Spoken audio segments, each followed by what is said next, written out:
Hello everyone, welcome to it's awesome science. आज हम पढ़ने वाले हैं इलेक्ट्रोमैग्नेटिक स्पेक्ट्रम, जो कि है part chapter 2 structure of atom का।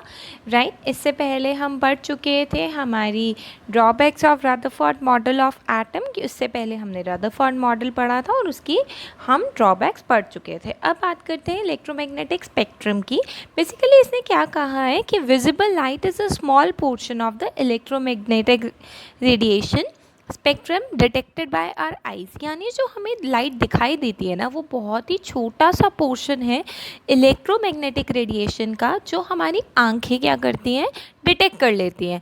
राइट, इसका मतलब ये है कि जो इलेक्ट्रोमैग्नेटिक रेडिएशन है उसमें रेडियो वेव्स भी आ सकती हैं, माइक्रोवेव्स भी आ सकती हैं, एक्सरेज भी आ सकती हैं, बट उसका कुछ छोटा सा हिस्सा यानी एक्सरे, रेडियो वेव्स और माइक्रोवेव्स हमारी आंखें डिटेक्ट कर लेती हैं। राइट, अब बात करते हैं कि जो वेव ट्रैवल करती है वो किस तरीके से करती है। तो इलेक्ट्रोमैग्नेटिक रेडिएशंस क्या हुई, इलेक्ट्रो जिनमें इलेक्ट्रॉन्स हो, मैग्नेटिक जिनमें मैग्नेटिक फील्ड हो, रेडिएशन जो लाइट से हमें क्या मिल रही है, रेडिएशंस मिल रही है।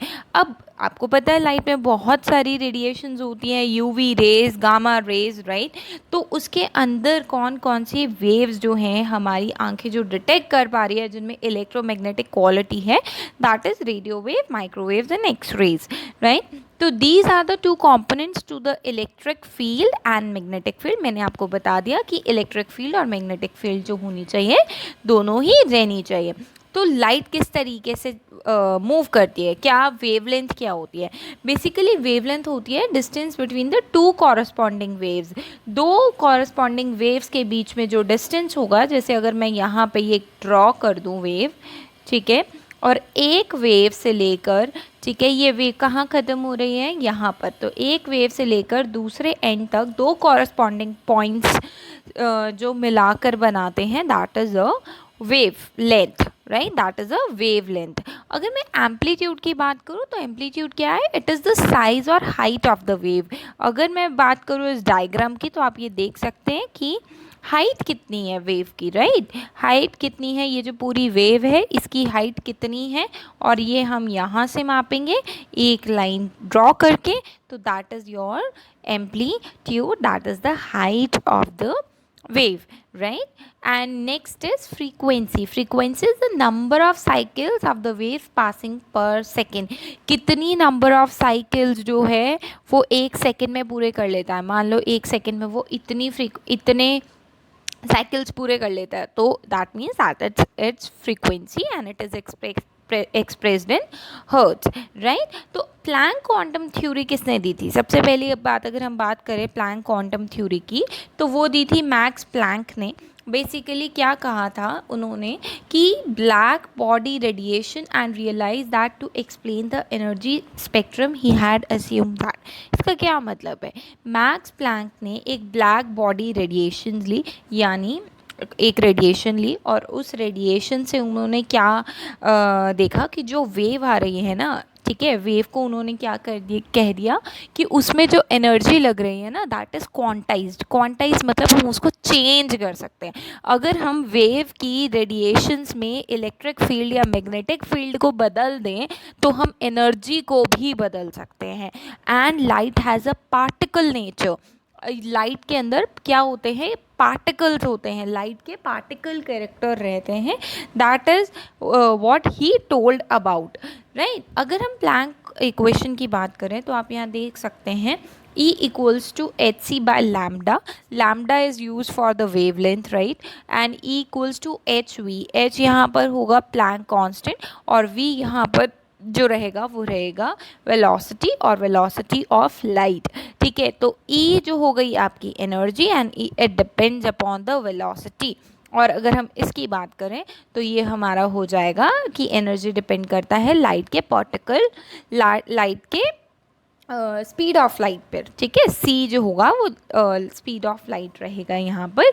अगर हम बात करें वेव नेचर ऑफ लाइट की, तो जो फोर्थ वेरिएबल रहेगा लाइट का, that is basically all the light has same speed in the vacuum. Vacuum में लाइट की सब सबकी सेम स्पीड रहेगी। बेसिकली यहाँ पे 2.99 दिया हुआ है, हम क्या लेते हैं 3.81 into 10⁸8। This is the value which we take for the speed of light. ठीक है, तो आप भी यही लीजिएगा, राइट। तो कुछ बुक्स में 2.99 है, but we just round it off to 3.81, right, into 10⁸8 meter per second, and product of frequency and wavelength is the speed of light। ठीक है, यानी wavelength यानी लैम्डा, v यानी आपकी frequency and speed of light is your C. तो v क्या हो जाएगा हमारा, v हो जाएगा हमारा फ्रीक्वेंसी, राइट। तो फ्रीक्वेंसी किस पे इन्वर्सली प्रोपोर्शनल होती है, वेवलेंथ पे। ध्यान से समझो इस चीज़ को। इसके कहने का मतलब ये है कि अगर फ्रीक्वेंसी बढ़ेगी तो वेवलेंथ घटेगी, अगर फ्रीक्वेंसी कम होगी तो वेवलेंथ क्या हो जाएगी, बढ़ जाएगी। ऑब्वियस ही बात है भाई, फ्रीक्वेंसी इतनी ज़्यादा है, ठीक है, तो वेवलेंथ क्या हो रही है, यहाँ देखो कम हो रही है ना, राइट। वेवलेंथ कम हो रही है, और अगर मैं फ्रीक्वेंसी को कम कर दूँ लो, ठीक है, तो ऑब्वियस ही बात है अगर फ्रीक्वेंसी कम हो गई तो वेवलेंथ क्या हो जाएगी, ज़्यादा हो जाएगी। तो this is what frequency is inversely proportional to the wavelength. Now the thing is what is wave nature of light, right. Wave nature of light का मतलब ये है कि जो लाइट ट्रैवल करती है वो वेव की फॉर्म में करती है, इस तरीके से इस फॉर्म में ट्रैवल करती है, राइट। बट हम ये भी बोल सकते हैं, हमने बहुत बार पढ़ा है that light travels in a straight line. ठीक है, वो ये बिल्कुल सीधी सीधी ट्रैवल करती है, वो कभी भी इस तरीके से नहीं ट्रैवल करती। बट यहाँ पर कुछ साइंटिस्ट ने बोला गया था कि भाई जो वेव नेचर है लाइट का वो किस तरीके से है। देखो, अगर हम बात करें कि जो लाइट है उसके अंदर बहुत सारे इलेक्ट्रोमैग्नेटिक रेडिएशंस होंगे और वो बहुत अलग अलग से कलर्स दिखाएंगे। स्पेक्ट्रम का मतलब ये होता है बैंड ऑफ 7 कलर। अगर आपने 10th में पढ़ा होगा डिस्पर्जन, तो आपने ये पढ़ा होगा कि जो वाइट लाइट होती है it is made up of 7 colours.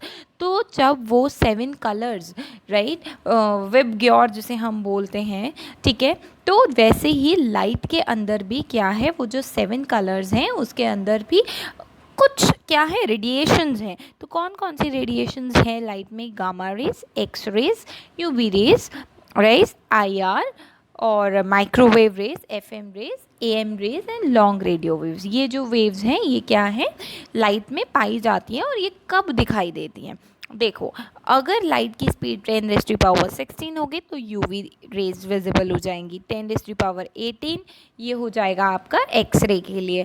10⁻−20, 22, 24 ये रहेगा आपका गामा रेज के लिए। तो ये कुछ जो आपका विजिबल स्पेक्ट्रम दिया गया है, राइट। तो ये आप देख सकते हैं। अगर मैं बात करूँ फोटो इलेक्ट्रिक इफेक्ट की, तो ये बहुत बार पूछा गया है। मैंने अभी आपको बताया कि लाइट में क्या रहते हैं, पार्टिकल्स रहते हैं। लाइट के पार्टिकल्स को हम बोलते हैं फोटो इलेक्ट्रॉन्स। फोटो का मतलब होता है लाइट, इलेक्ट्रॉन्स तो आप जानते ही हैं, नेगेटिव चार्ज पार्टिकल, राइट। तो जब भी लाइट कहीं पर स्ट्राइक करती है तो वो सरफेस पर क्या रिलीज़ कर देती है, फोटो इलेक्ट्रॉन्स, राइट। यानी light energy is transfer to the electrons in metal. मान लो ये एक मेटल का सरफेस है, यहाँ पर लाइट आके स्ट्राइक कर रही है, तो लाइट की एनर्जी मेटल से स्ट्राइक करके किस में कन्वर्ट हो जाएगी, फोटो इलेक्ट्रॉन्स में कन्वर्ट हो जाएगी, राइट। तो with sufficient energy electrons break free of the metal. इतनी अगर एनर्जी मिल गई, मतलब बहुत ज़्यादा एनर्जी मिल गई मेटल पे, तो जो इलेक्ट्रॉन्स हैं वो अलग हो जाएंगे उस मेटल से, right. Electron given more energy move faster. अगर इलेक्ट्रॉन को ज़्यादा एनर्जी दे दोगे तो इलेक्ट्रॉन जल्दी जल्दी मूव करेगी, और अगर कम इलेक्ट्रॉन्स दे दोगे तो कम एनर्जी से मूव करेगी। बट अगर ज़्यादा एनर्जी से मूव करेगी तो वो मेटल को लीव भी कर देगी थोड़े टाइम में। तो अब यहाँ देख सकते हैं फोटो इलेक्ट्रिक इफेक्ट को देखा गया by the help of photo cathodes, ठीक है, फोटो कैथोड्स की हेल्प से देखा गया। अब जो लाइट है वो स्ट्राइक करेगी कैथोड के ऊपर, राइट। ये एनोड लगा हुआ है, ये कैथोड लगा हुआ है, ठीक है, anode and cathode. Just give me a minute. ये आपका कैथोड लगा हुआ है और ये आपका एनोड लगा हुआ है। This one is anode, right. अगर मैं बात करूँ, लाइट यहाँ पर स्ट्राइक करेगी, ठीक है, लाइट कैथोड पर जब स्ट्राइक करेगी, मान लीजिए v की फ्रीक्वेंसी से वो स्ट्राइक करती है तो इलेक्ट्रॉन्स रिलीज़ आउट होंगे, ठीक है। और इलेक्ट्रॉन्स जब रिलीज़ आउट होंगे तो उसकी वैल्यू होगी v नॉट, ठीक है। और इलेक्ट्रॉन्स जब रिलीज़ आउट होंगे तो वो सारे कलेक्ट हो जाएंगे एनोड पर, क्योंकि एनोड जो है वो पॉजिटिव चार्ज है, ठीक है। तो और इलेक्ट्रॉन्स क्या है, नेगेटिव चार्ज है। तो ऑब्वियस सी बात है कि इलेक्ट्रॉन्स एनोड पर जाकर इकट्ठे हो जाएंगे and the current flow is use to monitor the light electricity. यहाँ हम देख रहे हैं यहाँ पर एक करंट का फ्लो दिया हुआ है, वो ये मेज़र करेगा कि लाइट की इंटेंसिटी कितनी है, ठीक है, और इलेक्ट्रॉन्स कितने निकल रहे हैं जब लाइट आकर कैथोड पर पड़ रही है, right? So this is your photoelectric effect which tells about that जब लाइट किसी भी मेटल पर पड़ती है तो उसमें से लाइट में लाइट का पार्टिकल नेचर होता है, जिसकी वजह से light produces photo electrons and it leaves the surface अगर इलेक्ट्रॉन में एनर्जी ज़्यादा होगी तो। और इसको हमने एक सिंपल से आप ये बोल सकते हैं एक्सपेरिमेंट से चेक करके देखा बाय टेकिंग द कैथोड्स। अब आपका होमवर्क जो रहेगा वो ये रहेगा कि आपने इस एग्जाम्पल को पूरा करना है। इसमें दिया गया है फ्रीक्वेंसी आपको निकालनी है, ठीक है जी। और C की वैल्यू तो कांस्टेंट होती है जो आपको पता है। V जो है आपको निकालना है यहाँ पर, और जो लैम्डा है यानी वेवलेंथ वो दिया हुआ है। I hope it is very easy. आप C की वैल्यू पुट करिए 3 इंटू 10⁻⁸ सॉरी, आप ये फिल करिए 3 इंटू 10⁸8। V आपको दिया V नहीं दिया गया, V फ्रीक्वेंसी है, लैम्डा जो रहेगा वो 670 रहेगा। और इस आंसर को निकाल के कमेंट बॉक्स में ज़रूर बताइएगा, ठीक है। तो नेक्स्ट उसमें क्लास में हम पढ़ेंगे पार्टिकुलर नेचर ऑफ लाइट, जिसके अंदर फोटोन्स क्या हैं और बाकी जो चीज़ें हैं वो सारी चीज़ें हम प्लैंक्स कांस्टेंट की अच्छे से क्लियर कर लेंगे, राइट। सो आई होप आपको वीडियो समझ में आया होगा, राइट। और प्लीज़ चैनल को सब्सक्राइब कीजिए, लाइक कीजिए। Thank you for watching the video.